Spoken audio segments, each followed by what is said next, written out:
As an independent restaurant, you often compare yourself to the chains, don't you? The chains have lines of people waiting for them when they open their doors. The chains have managers on every shift. They make it look easy. The chains are consistent, which builds their business and brand. The chains almost never have employee issues, or so we all want to believe. The truth is, even the chain restaurants fall down, well, and their mistakes, just like yours, are often 100% avoidable. Stay with me, and I'm going to share with you a recent experience my wife and I had at Chipotle Mexican Grill, and how you can avoid those mistakes too. Hey there, Restaurant Pro. This is Dave Scott Peters, restaurant expert, coach, and creator of the Restaurant Prosperity Formula. And today I'm going to talk about my horrible dining experience at Chipotle Mexican Grill and tell you how the whole situation could have been avoided. Now, let me tell you, Chipotle Mexican Grill is one of my favorite chain restaurants. I do my best to support independence, but I live in the sea of chain restaurants around here. And my wife and I probably go there 2 to 4 times a month. The food is good, it's consistent, and no matter what city I'm in, around the country, I know what I'm getting.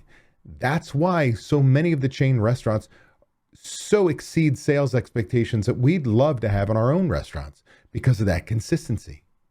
Now, I'm going to tell you a story.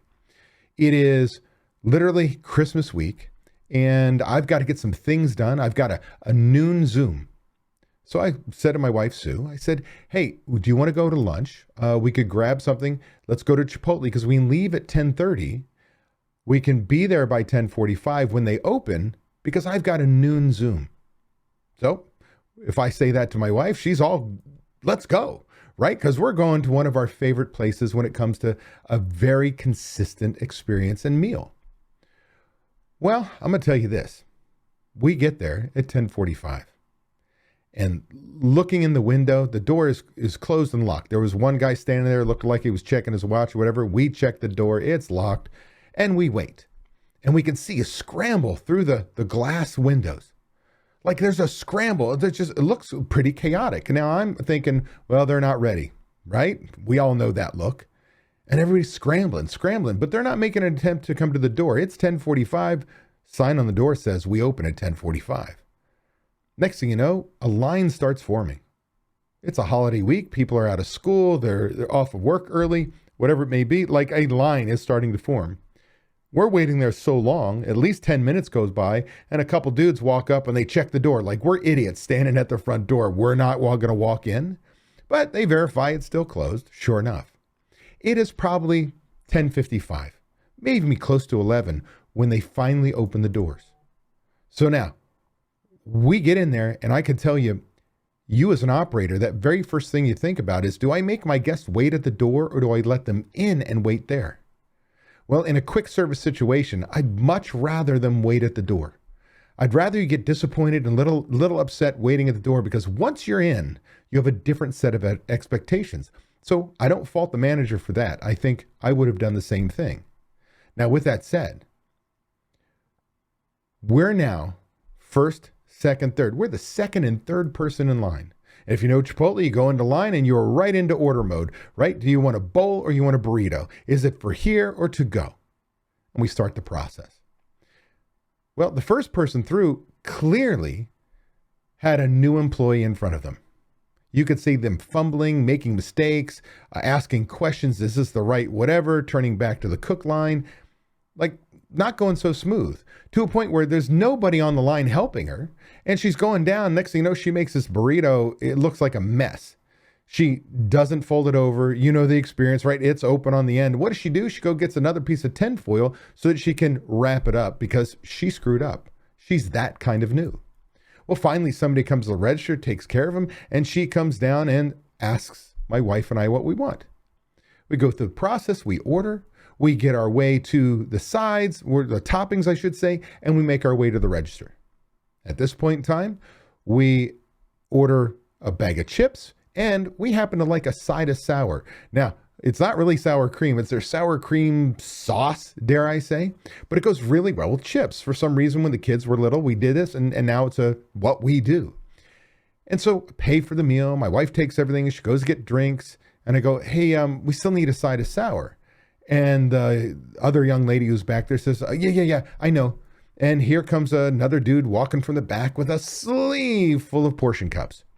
drops them down. She pops a portion cup out of there and she fills it up and gives it to me. Well, my wife is filling up drinks, or starting to, as I think. She's really over there, and there are 6 cylinders that should be knives, forks, spoons. Spoons, spoons, spoon, spoon, spoon, spoon. They're all spoons. So she goes up and says to the register, the young man is there and says, hey, by the way, you've got nothing but spoons there. Do you have any forks? He says, no, there should be forks. He goes over and looks, finds they're all spoons, and goes, you're right.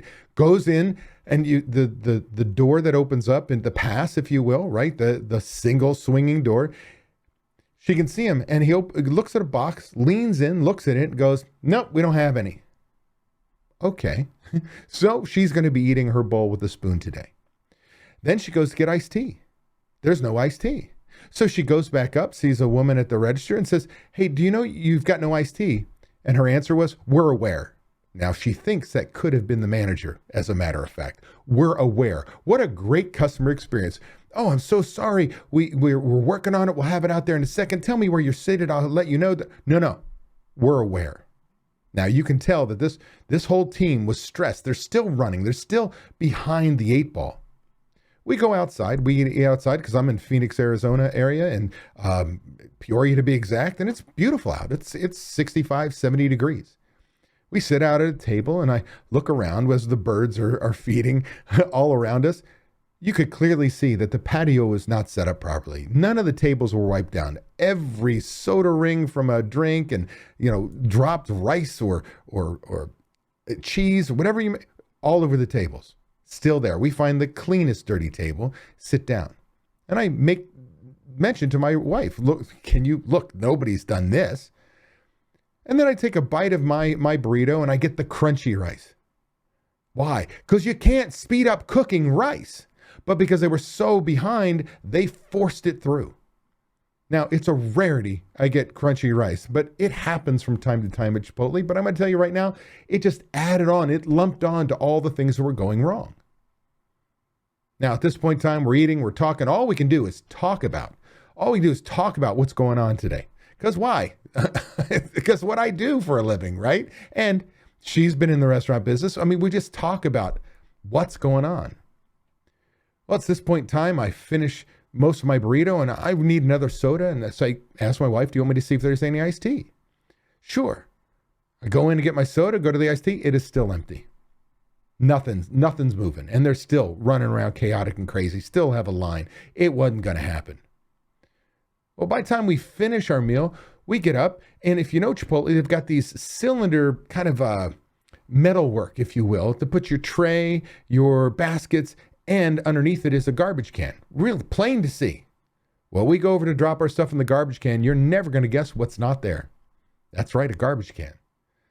So now we got to walk into the restaurant, dispose of our waste, and make our way out. Now, I can tell you this. All we could do is talk about this whole experience. We didn't talk about the kids. We didn't talk about the business. We didn't talk about anything, but all the little things were going on. All the little things from we're aware were affecting our experience. Now, this is one of our favorite restaurants. We go time and time and time again. Now, I had a couple theories thinking about it. I'm like, either they were short-staffed, as I'm talking to my wife. They were either really short-staffed, and I go, I don't think they were short-staffed. Or a manager got there late, whether it's because they were running late or somebody called off or didn't show up and somebody got a call and one of the other managers had to show up on their day off. Doesn't matter. A manager got there late. That's my theory. Now, I'm going to tell you, this whole situation was 100% avoidable, even if it was that a manager got there late for whatever reason, good, bad, or indifferent. How is it avoidable? Right? You're asking yourself, David, how is that avoidable? You know the chaos of being thrown into a shift and ill-prepared? The short answer are checklists. I guarantee you that if you had checklists in place, I'd guarantee you that this doesn't have to happen any morning. If you use them every single morning, even in this situation, you would know all the things that needed to happen. You could do a quick double check and ensure the restaurant was ready to go. Checklists ensure your restaurant has a culture of closed to open, that we close every shift 100% ready for the next shift to open, where we can trust each other as managers, where your employees feel good about every time they walk in that they're not walking into chaos. Every shift leaves the restaurant 100% ready for the next shift. Checklists ensure nothing gets missed. It doesn't matter if you're a 10-year employee or you're a 1-month employee. By going down those checklists, even challenging mornings, everything is set up properly. And the truth is, Chipotle gets an unfair pass. What do I mean? Well, I can tell you at the time of recording this, which was not even a week later, I was back at Chipotle, the same Chipotle that gave me this shitty experience. Think about it. How many times have you had, say, a bad experience at a McDonald's? Maybe you've gotten bad service or cold French fries and you still go back. Now, you may not frequent them all the time, but I can guarantee you're on a road trip. There's a time you've hit a McDonald's. Odds are you have made a stop or two. Okay, maybe you can't associate with McDonald's. Change that name, replace it with your favorite chain restaurant, whatever that is that you frequent. And think about the times you may have had a bad experience, yet you go back. And you're not the only one who had the bad experience when you were in that restaurant that day. Yet, these chain restaurants always have cars through their drive-thru or people lined up to come into their restaurant. How is that fair? How does that work? Because when it happens to your restaurant, an independent restaurant, when you fail, when you fall down, your guests, what do? They take to social media. They tell thousands upon thousands of people how you suck. How is that fair? How is it that customers have amnesia for the chain restaurants, but for you, they hold on to it. They grasp onto it. They hold it like a ransom note, like they're never going to let go because they have higher expectations of you. They know that chain restaurants are going to have certain bad days, but every other time they go back, it'll probably be the same, back to the same experience, a better experience. And while it's certainly not fair, it is our reality that independents are held to a different standard. It's your job to lead your restaurant, to ensure bad days are few and far between. And the best way to do that is by implementing opening and closing side work checklists for every position and ensure they're being followed. That means a manager is overseeing them. They will not get done if it's not a manager making sure they get done.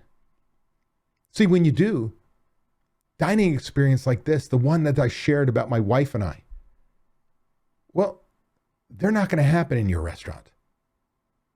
They'll be few and far between. So if you want to avoid being Chipotle that one morning, make sure you implement checklists. Have managers ensure they're being used, and you'll be on a path to making sure your guests have a great experience because your team will be calm, your restaurant will be set up, and you'll be on fire. Be sure to join me live every Friday at 8 a.m. Pacific time on YouTube, travel schedule permitting, where I'll get you pumped about the upcoming weekend, get you excited about crushing your goals and finding the motivation to be best you possible. Plus, I'll answer your burning questions live.